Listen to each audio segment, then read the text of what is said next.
That is. It's very cool. So do that. Start being nice to each other, you goddamn freaks. It's the easiest thing in the world.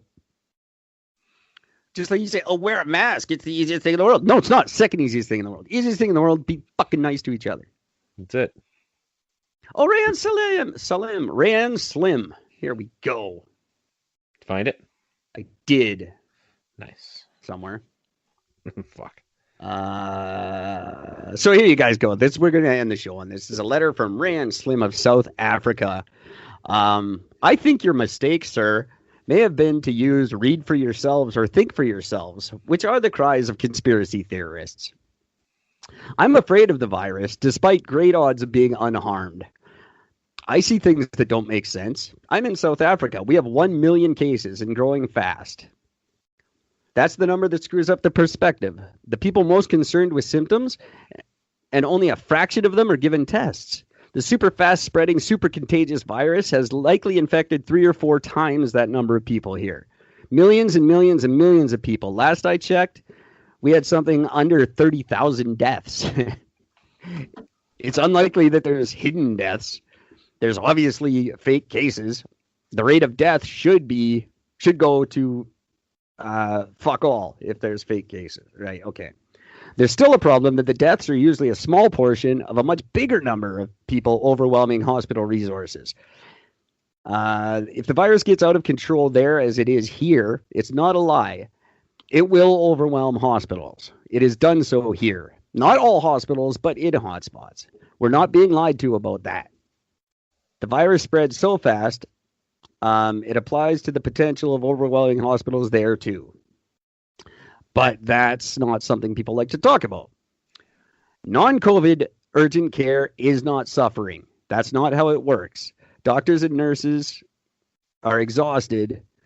There's likely a drop in standards, but COVID is not taking away beds from other wards because the doctors have to be quarantined. So they've got certain doctors in the COVID ward that are quarantined with them and they don't come out. So other doctors are still doing all their jobs. COVID patients can only be treated in that one area. So they're not overwhelming the hospital. They're in one fucking area by themselves. The question is, how does overwhelmed hospitals and 30,000 deaths impact a country to justify the halt of freedoms and livelihoods? I don't know. I suspect something isn't right about this strategy.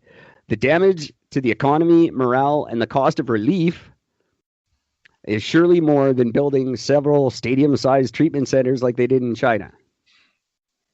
I don't know. I'm not a doctor or an economist, but there must be a middle road. You are right. Many are right. Things don't add up or feel right. But we have to obey out of respect for each other and because we're not the ones elected to make the decisions. Well, that's your fault, not mine. We can spend our lives dedicated to science and be heard and deemed credible. We can spend our lives in politics and help with these decisions. Anything else, we just discuss on Facebook and argue about it. That's very cool. You're right. I am trying to get involved in politics, and thank you for that. So, yeah, I tried. And no, I did very well. And then I got very sick with another virus. Not COVID related. But yeah, so there he says, even in his country where millions of people are getting this thing, at least 1 million people have it, 30,000 dead, maybe. So 1.1 million people have reported cases, and 29,577 have reported deaths. Yeah. And he says that the number, nobody's being tested there. So the number is probably closer to 3 or 4 million that have it. And that's still, even if you have 3 million, you're still looking at only less than 30,000 deaths out of 3 million people. That's still exactly. That's what he's saying. He's saying that they don't add up. And there's one other thing to keep in mind. The most single deaths in a day was July 22nd with 572 deaths in a single day. And was that in China? No, that's in South Africa. Oh, and so that July 22nd. July 22nd. That's 6 months ago. Who cares? That's right. When the closest they've had was December 29th, they had 497. So still not.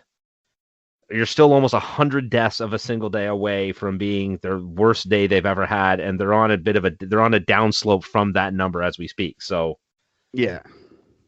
So no, it's not that bad there. Sorry.